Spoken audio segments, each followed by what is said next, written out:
নমস্কার বন্ধুরা, বনশ্রীস kitchen and blogs থেকে সবাইকে স্বাগত জানাই। আজ করে দেখাবো পেঁয়াজ কলি দিয়ে মোরলা মাছের চচ্চড়ি। খুব সহজ পদ্ধতিতে করে দেখাবো, আশা করি আপনাদের খুব ভালো লাগবে। পুরো ভিডিওটি দেখার অনুরোধ রইল। আসুন দেখে নেওয়া যাক আমার আজকের এই রেসিপিটি বানানোর জন্য এখানে আমি 200 গ্রাম মোরলা মাছকে খুব ভালো করে ধুয়ে নিয়েছি। ধুয়ে পরিষ্কার করে জলটাকে ঝরিয়ে নিয়েছি। এবার পরিমাণ মতো নুন এবং হলুদ দিয়ে মাছের গায়ে ভালো করে মেখে নিচ্ছি। এইভাবে মাছটাকে মিনিমাম 10 থেকে 15 মিনিট ম্যারিনেট করে নেব। আর যা যা লাগবে তা হলো পেঁয়াজ কলি। এখানে 250 গ্রাম মতো পেঁয়াজ কলি নিয়ে নিয়েছি। আর একদম ফ্রেশ পেঁয়াজ কলি নিতে হবে, তাহলে টেস্ট খুব ভালো হবে। পেঁয়াজ কলির ধারগুলো কেটে ফেলে একটু লম্বা করে পেঁয়াজ কলিগুলোকে কেটে নিচ্ছি। মাছগুলো যেহেতু একটু লম্বাটে, তার জন্য আমি পেঁয়াজ কলিগুলোকেও একটু লম্বা করেই কেটেছি। এতে দেখতেও ভালো লাগবে আর খেতেও ভালো লাগবে। আর নিয়েছি একটা ছোট সাইজের টমেটোটাকে আমি 8 টুকরো করে নিচ্ছি। আর এর বীজগুলোকে ফেলে নেব। আর এবার আমি সমস্ত কিছু খুব ভালো করে ধুয়ে নিয়েছি।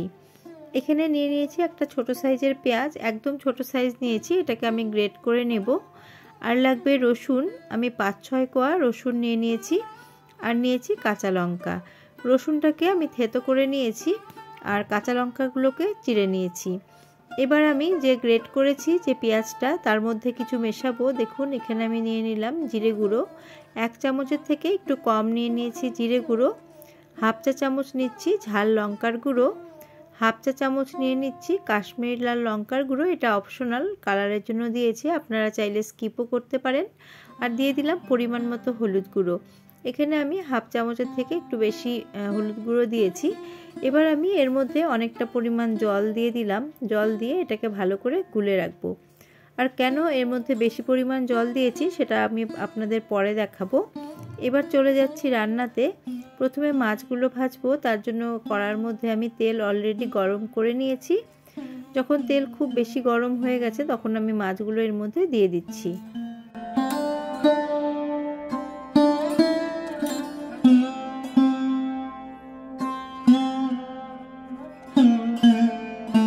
যে কোনো মাছই হাই ফ্লেমে ভাজতে হয়। মাছগুলো এক পাশে ভাজা হয়ে গেছে, আরেক পাশে আমি উল্টে দিচ্ছি।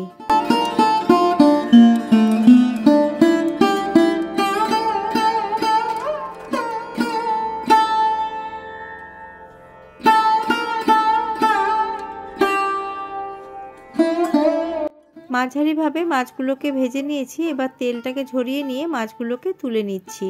তুলে একইভাবে সেকেন্ড ব্যাচের মাছগুলোকেও আমি ভেজে নেব।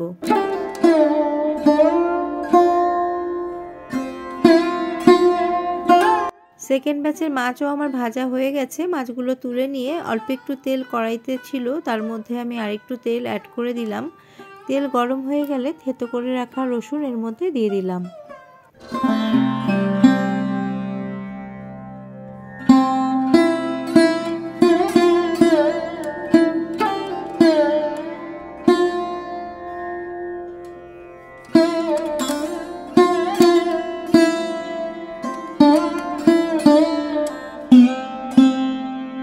কয়েক সেকেন্ড রসুনগুলোকে ভেজে নিয়েছি। রসুনের মধ্যে হালকা বাদামি রং ধরতে শুরু করেছে।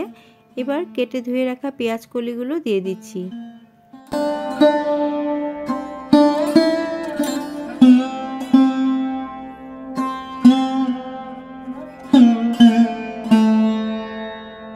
এবার পেঁয়াজ কলির মধ্যে পরিমাণ মতো লবণ দিয়ে দিচ্ছি। আর দিয়ে দিচ্ছি 1/4 চা চামচ মতো হলুদ গুঁড়ো। দিয়ে পেঁয়াজ কলিগুলোকে 1 থেকে 1.5 মিনিট মতো আমি লো টু মিডিয়াম ফ্লেমে ভেজে নেব।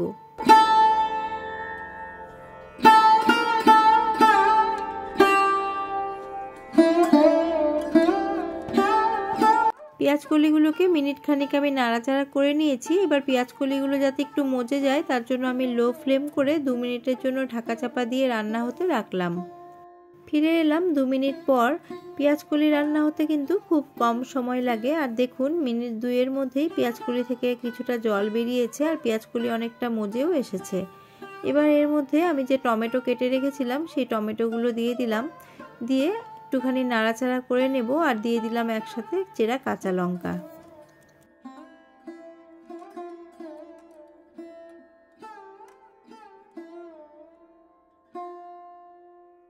পেঁয়াজকলির সাথে টমেটোটাকে আমি মিনিট খানিক ভেজে নিয়েছি।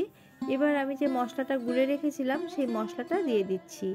দিয়ে ফ্লেমটাকে এখন আমি হাই করে দিয়েছি যাতে এটা তাড়াতাড়ি ফুটে ওঠে।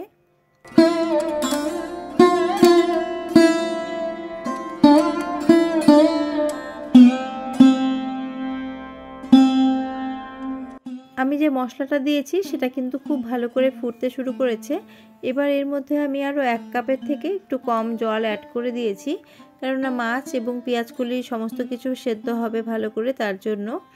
এবার ফ্লেমটাকে হাই করে দিয়েছি আর দিয়ে দিলাম পরিমাণ মতো লবণ। আগে পেঁয়াজকলি ভাজার সময় সামান্য একটু লবণের ব্যবহার করেছিলাম, সেই বুঝে আমি লবণটা দিয়েছি।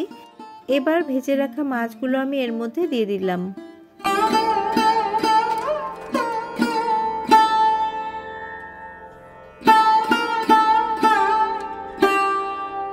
খুন্তির সাহায্যে মাছগুলোকে আমি একটুখানি ঝোলের মধ্যে ডিপ করে দিলাম যাতে মাছগুলো ভালো করে সেদ্ধ হয়ে যায়। এবার এর মধ্যে আমি দিয়ে দিচ্ছি কিছুটা পরিমাণ ধনেপাতা কুচি। ধনেপাতা আমি লাস্টেও দেব, কিন্তু এই সময় একটুখানি দিলে কিন্তু এর ফ্লেভারটা আরও বেশি ভালো হবে। এবার ফ্লেমটাকে একদম লোতে করে 5 থেকে 6 মিনিটের জন্য ঢাকা চাপা দিয়ে রান্না হতে দেব, যাতে মাছ পেঁয়াজকলি সমস্ত কিছু খুব ভালো করে সেদ্ধ হয়ে যায়।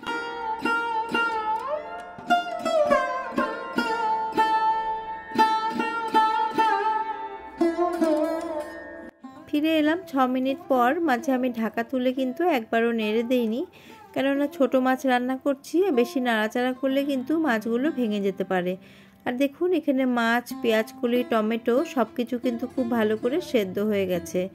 গ্রেভি কিছুটা বেশি রয়েছে, তার জন্য ফ্লেমটাকে আমি হাই করে দিয়েছি।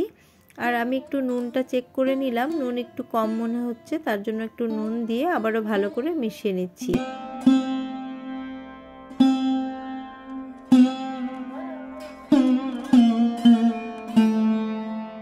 মিনিট খানিক রান্না করে গ্রেভিটাকে আমি আরেকটু টানিয়ে নিয়েছি।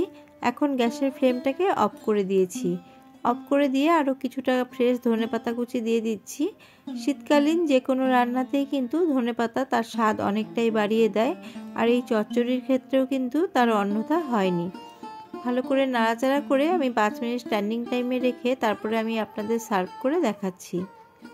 দুপুরে গরম ভাতের সাথে এরকম একটা চচ্চড়ি থাকলে কিন্তু খাওয়াটা একদম জমে যাবে। এখানে আমি মোরলা মাছ দিয়ে চচ্চড়িটা বানিয়েছি। আপনারা যে কোনো ছোটো মাছ দিয়েই কিন্তু একইভাবে চচ্চড়িটা বানিয়ে নিতে পারবেন। আপনাদের রেসিপিটি কেমন লাগলো কমেন্ট করে জানাবেন। বেশি ভালো লেগে থাকলে ফ্রেন্ডস অ্যান্ড ফ্যামিলির সাথে শেয়ার করবেন। আবারও আমি হাজির হয়ে যাব অন্য কোনো রেসিপি নিয়ে বা ব্লগ নিয়ে। আজ এই পর্যন্তই, নমস্কার।